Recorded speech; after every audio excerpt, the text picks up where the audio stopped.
Բարև ձեզ սիրելի հայրենակիցներ, եթերում Արևմտյան Հայաստանը հեռուստատեսության լուրերին հերթական թողարկումն ասրված ծրագիրն է։ Անահիտ Դիցուհոնտոնը, պատմական աղվանքի Գիրդադյուլ շենը, Ստեփանակերտում ոչնչացված թատերական աղբյուրը, Դերձոր Գուլակ մի թեզե հերոսական դրվագ Դերձորի ապստամբությունը, ադրբեջանական վարչակազմը ոչնչացրել Ստեփանակերտածնդատան հարևանությունով տեղադրված մայրություն քանդակը, ապրիլի 6 կորցված լրագրողների հիշատակի օր, Ադաննա, Զատիկի չորեգա։ Սոր հայերը նշում են Անահիտ Դիցուհոնտոնը նվիրված հայ կնոջ զորությանը, իմաստությանը, մայրական առաքելությանը, տոնը ևս մեհետ առիթ է արժևորելի հայուհուդերը որպես դուստր, քույր, կնեգ ու ամենակարևորը մամա, շնորհավորանքներին հղվում սաղ են հայուհիներին հովեր գիտակցում են իրանց կոչում ու պատվավն կրում են նրշնչելա պատկառանք ու հարգանք, իրանց մեջ է ամրագրված ազգային արժեքների պահպանումնա սերունդների դաստիարակությունը, մայր ինները ոչ միայն երջանկությունը, այլ նաև մեծ պատասխանատվությունը, առաքինությունը, հունցը նշվում է ազգի ապագա հենց մայրերին ցերքերումն է, սոր ևս մեր հետ հիշեցվում է պահպանել, պաշտպանել ու սիրո փոխանցել մեր ազգային ապագան։ Գիրդադյուլը գտնվել Իսրայել ներկայիս Գաբալայից մոտ 27 կիլոմետր հարավ-արևմուտք հիշատակվում է նաև Գիրտատուլ անունավը։ Շենը քյոհնա հայկական բնակավար է այլ այստեղ հատկապես 18-րդ դարի վերջում բնակությունն հաստատալ նաև Արցախը, Խաչեն ու Վարանդա գավառները եկած հայեր պահպանելով իրենց քրիստոնեական ինքնությունը։ 19-րդ դարում բնակչությունը շուշուտ աճալա հասնելով ավելի քան 1000-ի 20-րդ դարի սկզբին։ Շենին հոգևոր կենտրոնը Սուրբ Աստվածածին եկեղեցին այլ իսկ տարածքում իրար նաև 5 գերեզմանոցն ու ջրագող բերդի ավերակն է։ 1918 թվականին Օսմանյան ներխուժման ու կոտորածների դարդան շենին հայ բնակչությունը տեղահանվալա ու մեծամասամբ զոհվալա, սոր Գիրդադյուլը մնացալա որպես պատմության ցավալի հիշատակ։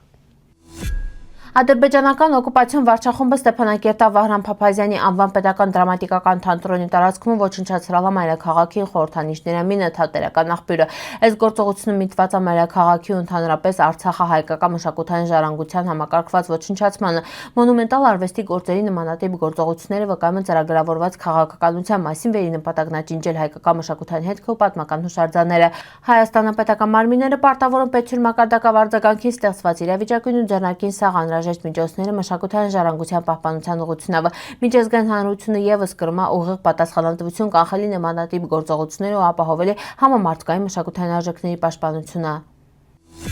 Հայերի ցեղասպանության թանգարան ինստիտուտում Տիգրան Մակարյանի Դերձոր Գուլակ հուշագրության շնորհանդեսն այլ գիրքում ինքը ներկայացնում է իր կյանքը վերապրած Դերձորի ողբերգությունը Ստալինյան Գուլակ ճամփարները։ Մակարյանը 1920-ականներին սվերալա Գերմանիայում ապագործարալ խորհրդային Հայաստանում նպաստելով էներգետիկ ոլորտի զարգացմանը, չնայած բազմակի աքսորներին յետատարալու շարունակալա գործունեությունը, ինքն նաև երգչուհի Էլվինա Մակարյանի պապանա։ Շնորհանդեսին ներկայացվել նաև Դերձորում զեյթունցիների ապստամբության քիչ հայտնի դրվագը, միջոցառմանը ներկայանալալ ուրան ժառանգները ու մտերիմները, հուշագրությունը արժեքավոր է որպես երկու ծանր պատմական շրջանի անձնական վկայություն։ Սոր ցավով արձանագրում ենք վերադրբեջանական վարչակազմը ոչնչացրել է Ստեփանակերտածնդատան հարևանությունով տեղադրված մայրություն քանդակը։ Սա պրոստը մշակութային կորուստի հերթական դեպքը չի, սա հետևողական քաղաքականության մասն է ուղղված հիշողության, ինքնության ու ներկայության վերացմանը, այն ինչը կարելի է բնութագրել որպես հայրենիքի ջնջում։ Մորումանքան կերպարը որպես կյանքի շարունակության ու հույսի համամարտկային խորհրդանիշ ևս մեր հետ տռալա թիրախ մի իրականության մեջ իշխեղ մշակույթը դիտարկվում է ոչ թե որպես արժեք, այլ որպես խոչընդոտ։ Ստի գործողությունները համաշխատային վանդալիզմն համել հստակ ուղերձ, ջնջել մեզ մեր իսկ տարածքից, վերաձևել տարածքը առանց հիշողության ու առանց անցյալի։ Այսօր մենք խոնարհվում ենք սաղ մայրերի ռճի, հովել կրալն պատերազմի կորուստի ու տեղահանության ծնտրոթունը, ու արձագանքում ենք հիշողությունը կարելի չի ոչնչացնել, շարունակում ապրելը մարդկանց մեջի, խոսքի մեջի, մշակույթի մեջի։